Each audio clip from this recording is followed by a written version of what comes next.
Na mitologia do povo africano, Akan, existe um Homem-Aranha chamado Kwaku Anansi. Ele cumpre tarefas dificílimas para pegar as histórias dos deuses e devolvê-las à humanidade. A lenda está em rastros de resistências e histórias de luta e liberdade do povo negro, do escritor Alê Santos. O Alê é como o Anansi. Ele vive tentando resgatar histórias esquecidas do povo negro. O Alê, por que essas histórias estavam esquecidas? Thais, primeiro é um prazer imenso estar aqui com você e é um prazer imenso poder contar um pouco dessas histórias que estão sendo resgatadas, não só por mim, mas por vários contadores de histórias africanos e afro-brasileiros. E eu quero dizer uma coisa de cara, já que você falou assim. Este livro aqui deveria estar em todas as escolas do Brasil. E é por isso que é uma alegria ter você aqui, para eu te provocar sobre esse livro. Rastros de resistência, histórias de luta e liberdade do povo negro. Sim. Thais, a historiografia ela assumiu um caráter eurocêntrico, quando vários filósofos, como Hegel, determinaram que a Europa era o centro de toda a civilização, né? Quando falaram que toda a intelectualidade do mundo vinha de lá. E isso fundamentou a construção da historiografia. Isso fez com que vários historiadores assumissem esse ponto de vista e que reproduzissem esse tipo de pensamento. O que é realidade imaginada? Esse é um conceito do Yuval Harari, escreveu aquele livro Sapiens, que eu amo esse livro também, por ser uma das primeiras referências descolonizadas também sobre esse pensamento sobre a humanidade.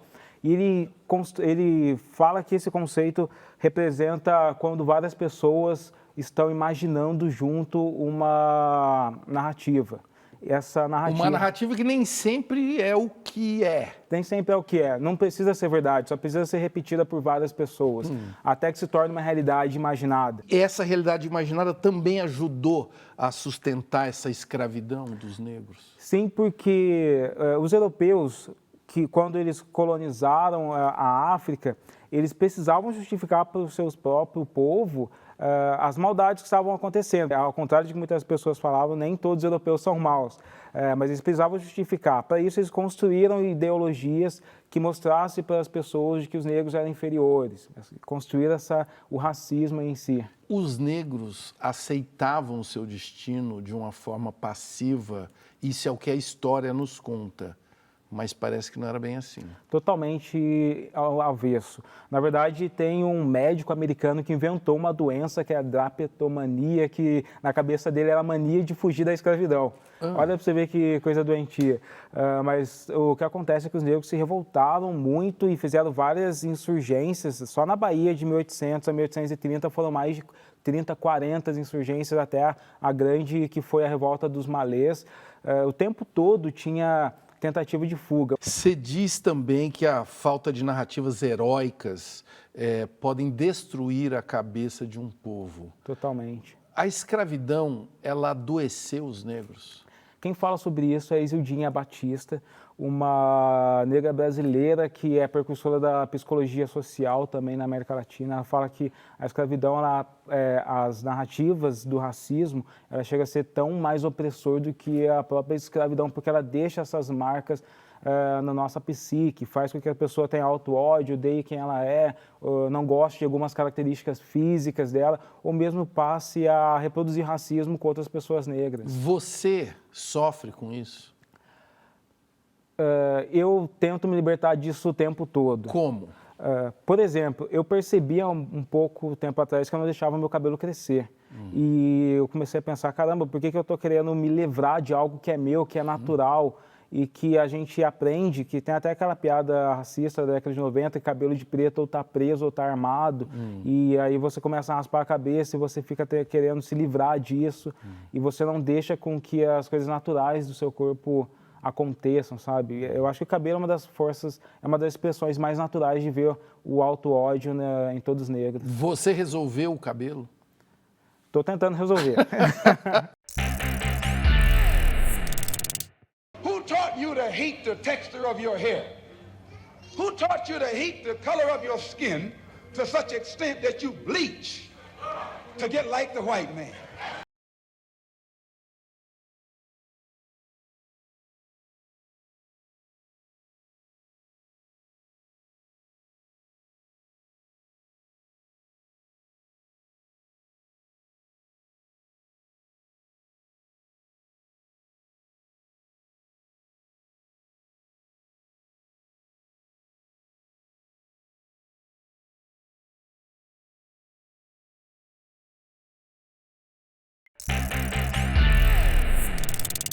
Aqui no seu livro tem histórias incríveis e histórias terríveis, como, por exemplo, o zoológico racial.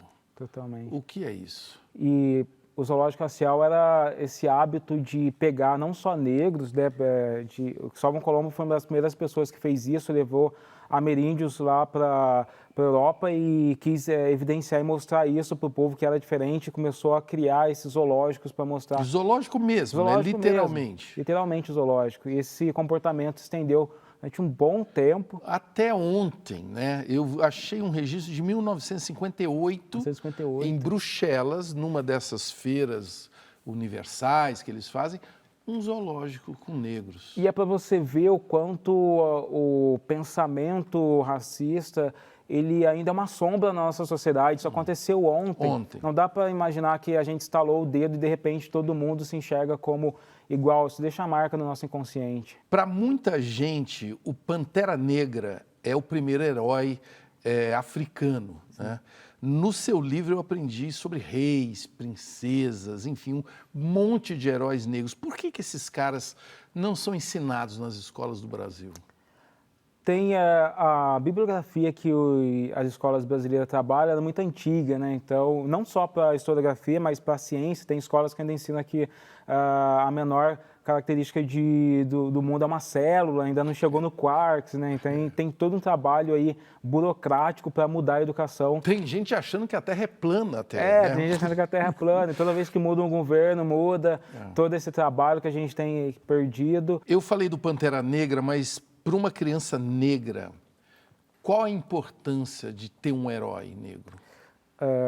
Os heróis, eles ajudam, segundo o Carl Gustav Jung, que é o pai da psiquiatria e tal, a gente a entender as dificuldades de passar por esse mundo. Quando você se enxerga no herói, você aprende as dores que ele está passando também, você aprende as ferramentas inconscientes para que você possa passar por esses conflitos na nossa sociedade. Agora, Ale, eu tenho que contar para eles que você jogou RPG e foi o RPG que te levou a criar e ter essa compulsão pelas histórias, contar histórias. Antes de tudo, conta para quem não sabe, como eu, o que é o RPG. RPG é um jogo chamado Role Play Game, jogo de interpretar personagens. Não é pegar um joystick e ficar matando monstrinhos, mas é pegar um papel, uma caneta, reunir uns amigos nerds e ficar imaginando que você está dentro de um mundo. Com umas cartas? Não necessariamente com cartas, às vezes só com papel e só dados papel mesmo. E a mente. E a mente. Você tem uma pessoa que é o mestre, que é o narrador, que cria o mundo, vai contando as histórias. E todo mundo insinuando que está lá sendo um caçador de dragão ou um mago, esse tipo de coisa. O A.J. Oliveira fala: o Ale falou outras vezes sobre o interesse em trabalhar em aspectos da negritude dentro da ficção científica. A pergunta é, como trabalhar ficção científica num país que funciona em ritmo distópico quando o assunto são pessoas não brancas ou periféricas? A ficção científica, Thais, ela sempre foi sobre experimentar coisas no mundo, fazer ensaios, sabe? Eu entendo que nós vivemos uma realidade dura e difícil, mas eu sou um cara que acredita que essa realidade pode melhorar. E eu trabalho isso na ficção. A ficção é o meu sonho sobre o que eu quero para as próximas gerações. Ai, Ale, olha, eu vou te falar uma coisa. Outra história que eu amei que está aqui nesse livro é a origem do Será o Benedito. É o meu líder quilombola que eu mais amo, Benedito Meia Légua. Essa é uma das origens assim, oficiais que tem sobre o Será o Benedito. Benedito Meia Légua. meia légua porque ele é um cara que andava muito, né? E ele é um cara que todo mundo acreditava que ele foi abençoado por São Benedito, que ele andava com uma imagenzinha de São Benedito. E ele é genial por quê? Porque ele pegava vários grupos de negros que iam atacar as senzalas e ele colocava um líder vestido com a mesma roupa que ele. Assim, quando estourava uma senzala e ocasionalmente o fazendeiro pegava ele e maltratava ou matava ele, ele saía contando para os outros, acho que eu peguei o Benedito. E o outro, não, você não pegou o Benedito, ele acabou de me atacar. E aí essa dúvida toda começou a gerar aquele questionamento, mas será o Benedito que está me atacando? Será o Benedito?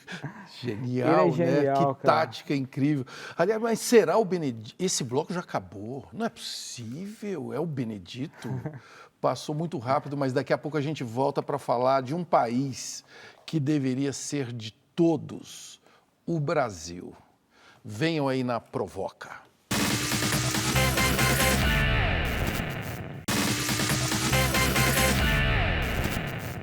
Nascido no exílio, me disseram um dia: este é o teu país. Olhei em torno e não me reconheci nas coisas que me rodeavam.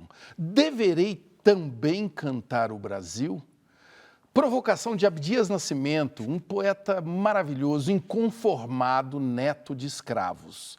O Alê, para o negro, o Brasil é como uma mãe desnaturada? Provavelmente, ele é muito assim. Prometeram uma integração na abolição, acho que Joaquim Nabuco fala muito isso no abolicionismo, que a integração do negro na sociedade deveria vir com uma educação, com projetos que integrassem. Infelizmente, as estatísticas não estão mostrando isso. O que deu errado? Deu errado que o Brasil não aceita e não assume seu problema. O Brasil, desde a fundação da República, nega a escravidão. Né? O hino da fundação da República e da proclamação, 3 anos após a proclamação, diz que nunca nem houve escravidão nesse país. Tem gente que ainda nega a escravidão no Brasil, né? Pois é, e negar a escravidão impede com que a gente lute contra uma dor. Você não pode ter uma ferida no braço e simplesmente negar que isso aconteceu. O que você tem a dizer para quem nega a escravidão? Cara, negar a escravidão é tipo a terra plana do século passado, né? Existem todas as evidências aí. E quando você está negando a existência dessa escravidão, você está negando a existência de pessoas que estão sofrendo ou estão na marginalização da sociedade. Aliás, o IBGE fala que 54% da população é negra, mas a participação no grupo dos 10% mais pobres, Sim. 75% são negros. Exatamente, isso evidencia uma realidade racializada, né? Dizem que você não deve racializar o Brasil, mas já é racializado desde a época da escravidão. Quando eu entrei na universidade, apenas 3% dos universitários no Brasil eram negros. Isso é uma vergonha, isso é um apartheid descarado assim, para a população, que deveria ser resolvido de qualquer maneira, da maneira mais grosseira possível, o mais quanto antes. Assim.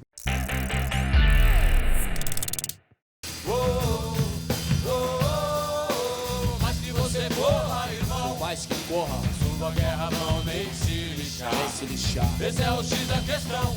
Já viu ele chorar pela cor do orixá? Dos camburão que são negueiros a retraficar. Favela em descens a lajão. Bomba relógio prestes a estourar. Atenção para as aspas. Fui num quilombo. O afrodescendente mais leve pesava 7 arrobas. Não fazem nada.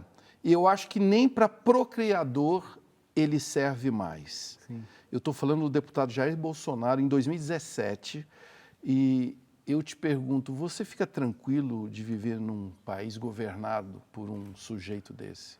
Tranquilo eu não fico, né? A gente está num país que todo dia a gente abre o Twitter e está acontecendo uma guerra escalabrosa, assim, inclusive entre o próprio governo e seus possíveis aliados, né? Mas eu conheci uma historiadora, que é a Mundinha Araújo, eu falei sobre ela, ela me disse uma frase que me inspira. Ela falou, "Alê, nada foi pior para o nosso povo que o cativeiro. Infelizmente, ser governado por pessoas ruins é um costume para o povo negro. E a gente está resistindo porque a gente depende muito da nossa luta, do nosso suor, e eu sei que isso vai passar de alguma maneira, assim, cara. E vamos então ouvir um pouco das justificativas do presidente, que fala que ele tem um amigo negro. Quando uma pessoa usa um amigo para dizer que ele não é racista, um amigo negro, quem que está errado nessa história? As relações raciais no Brasil, Thais, elas não foram... O racismo aqui ele não foi esse racismo de afastar totalmente pessoas negras do seu convívio, que acontecia muito nos Estados Unidos, que o negro vivesse na mesma rua que a pessoa branca era linchada. Aqui no Brasil você tem contos do Machado de Assis mostrando que o negro era um amiguinho do filho do escravagista, que a mulher negra amamentava o escravagista até ele crescer. A ama de leite. Ele era ama de leite e depois ele estuprava ela. Então, essa relação, não dá para a gente dizer que o sexo, a amizade, a proximidade resolveu. As pessoas não prestam atenção de que ainda reproduz aquela questão de casa grande e senzala. Estão próximos, mas um está na pobreza e o outro não.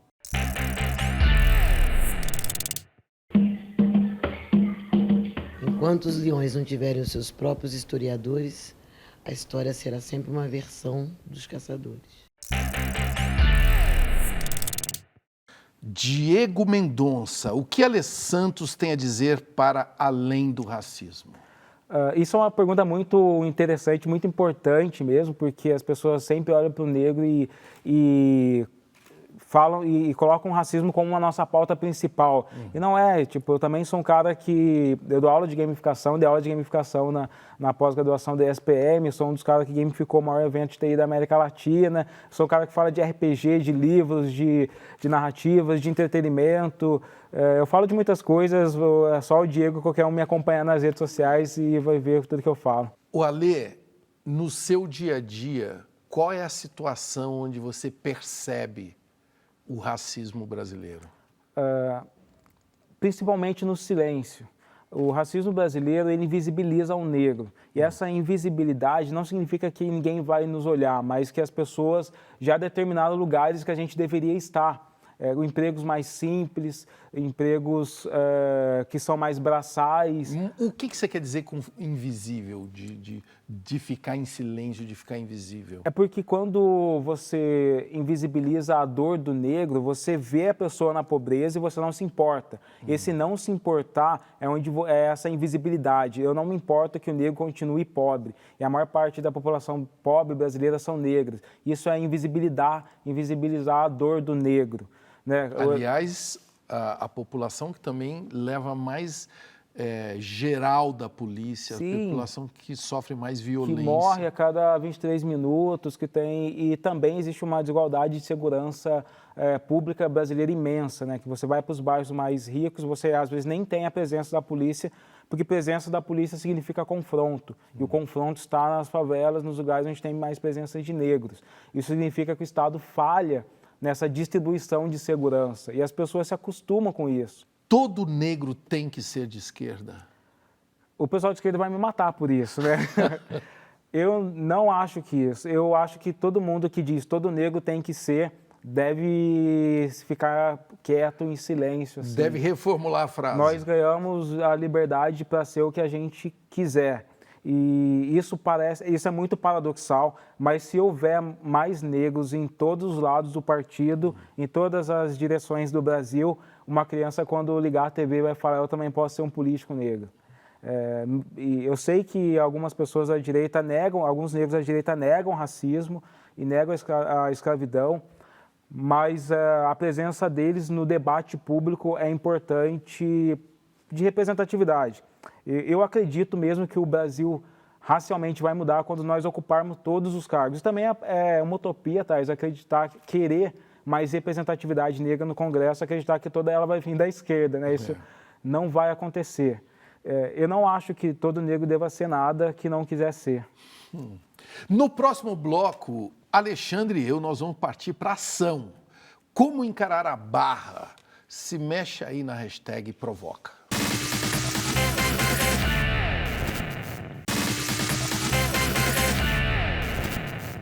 Pela palavra, damos vida aos gestos dos reis, mas palavras são só palavras. O poder está nos atos. Seja um homem de ação.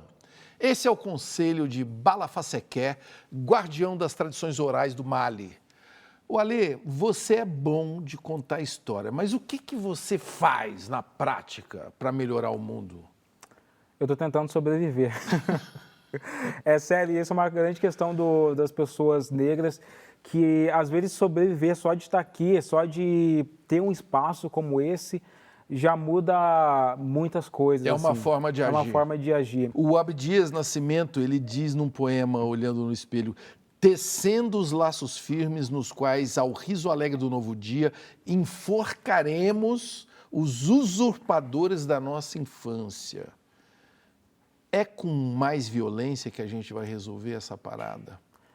Eu não acredito na violência, tá? Eu sou, sei lá, eu sou um cara muito good vibes, assim, eu sou um cara que acredita que a compaixão faz as coisas acontecerem no mundo. E eu acho que a gente tem que ter compaixão da mesma forma que eu tenho que ter essa compaixão com quem está na cadeia, seria hipocrisia eu olhar para uma pessoa que foi racista e falar, eu tenho que te queimar de todas as formas. Se eu acredito na redenção de quem comete um crime, eu também devo acreditar na redenção de quem proferiu algumas palavras erradas, assim. Então vamos aceitar tudo isso? Não, definitivamente não. Acho que você precisa de um confronto e Luther King falava muito sobre isso, que o confronto, essa tensão, ela força as pessoas que não estão acostumadas, não querem abrir mão de seus privilégios, a enfrentarem as coisas de frente. Mas talvez a gente não precisa chegar no caso de ser tão violento assim. Eu espero que a gente não precise chegar. Entre 2012 e 2016, o número de brasileiros que se autodeclararam negros aumentou 15% no Brasil. Por quê? Porque os estigmas e estereótipos estão caindo. A gente viveu décadas de movimento eugenista, no Brasil é chamado movimento eugênico, que tinha concursos de beleza eugênica, que promoviam a branquitude como a maior forma de beleza. E isso está passando. Há 2 anos atrás, pela primeira vez na história, Thaís, cabelo cacheado foi buscado mais cabelo liso no Google. Para o Brasil, que é um país que tem uma maioria negra, isso é simbólico. Passava a noite, vinha dia, e o sangue do negro corria, dia a dia. De lamento em lamento, de agonia em agonia, ele pedia o fim da tirania.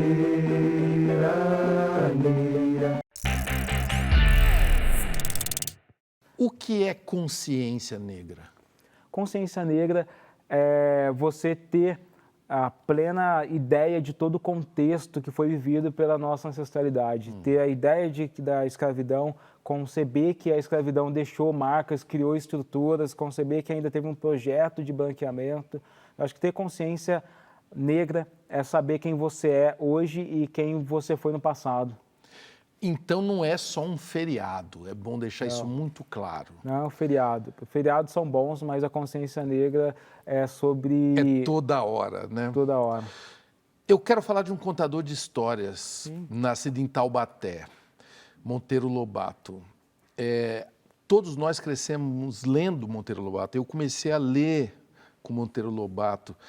Você disse que o Lobato era racista. Explique não isso. só digo isso, mas ele patrocinou as primeiras publicações do movimento eugenista, né? Ele foi ele que bancou na gráfica dele as primeiras publicações do Renato Kell, que é um cara que queria promover leis de casamento consanguíneo no Brasil só para não se misturar com pessoas negras, né? A obra dele é racista? A obra de todo escritor é baseada nas suas crenças, né? Então, quando você, como escritor, acredita na inferioridade do negro, você vai reproduzir isso. Isso é reproduzido de várias maneiras na Caçada do Pedrinho e outras obras. O que a gente deve fazer com isso? Essa que é a dúvida que eu tenho.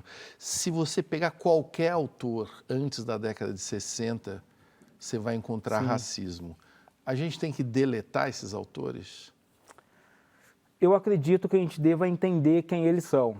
Ou o contexto que eles escreveram. O Lobato era um cara que acreditava que mestiços negros são inferiores. A gente deve ler Lobato da mesma maneira que ele lê os negros, como uma pessoa inferior que acreditava na inferioridade dos outros. Então, beleza, lê ele como um racista. Você já viu no YouTube os Trapalhões Sim. da década de 80? Eu assistia os Trapalhões da década de 90 também, né? E ali, como é que nós vamos fazer com o Mussum sempre se dando mal, o Mussum sempre levando a pior e achando que está tudo bem? A sociedade mudou, tá? Eu acho que a gente precisa olhar para os novos conteúdos e para as coisas que estão por vir, assim, né? Eu nasci num país que não criminalizava o racismo. Então, a partir da criminalização legal, é importante lutar por leis por conta disso. Você abre espaço para que as outras instituições e o governo comecem a espalhar a luta antirracista em todos os seus membros, assim, governamentais. Você sonha um dia que poderá contar só histórias sem se preocupar com a questão racial? Ser negro não é o que me determina, é meu ponto de partida. Eu nunca vou deixar de usar esse ponto de partida, mas eu quero universalizar ele. Tipo Tolkien. Tolkien, quando escreve O Senhor dos Anéis, ele pega ali os seus mitos ali da Nova Zelândia e da Europa e ele não coloca isso numa caixa étnica. Ele não vai falar, eu estou escrevendo uma fantasia branca para vocês. Todo mundo consome Tolkien. E eu acho que a gente pode universalizar a experiência negra também. Todo mundo consumir os mitos negros e a consciência negra, sem que a gente precise taguear elas. Então, me ajude a entender, Alê Santos, o que é a vida? Para mim, Thais, a vida é um rascunho dentro de uma narrativa cósmica. Nós somos um pedacinho de um rascunho que nem é uma letra formada, que vai se formar com várias outras vidas, com várias outras experiências do passado e do futuro, dentro dessa coisa inexplicável que é o cosmos. Ô, Alê Santos, me diga uma coisa, então. O que é a vida? A gente eu acho que a gente é um rascunho do passado, do presente e do futuro. A minha existência hoje vai impactar a existência de alguém no futuro. Foi impactada com a existência de alguém no passado. E não é impacto que eu consigo fazer isso sozinho, é impacto coletivo. Eu acredito muito nessa coletividade da nossa existência. Então, eu tenho uma coisa muito importante para registrar nesse encontro. Nós podemos fazer uma selfie? Claro!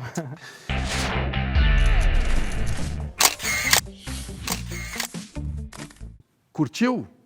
Foi demais. Valeu, pessoal. Estou dando um tchauzinho aqui do futuro também, da nossa ancestralidade. Obrigado, querido, pela presença aqui. Isso, é um prazer imenso aqui. Ó, não derrubei o Thais no soco.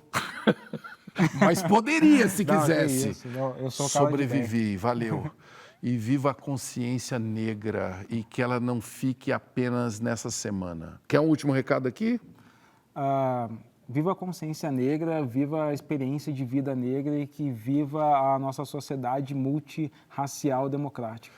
Será o Benedito? Procure saber.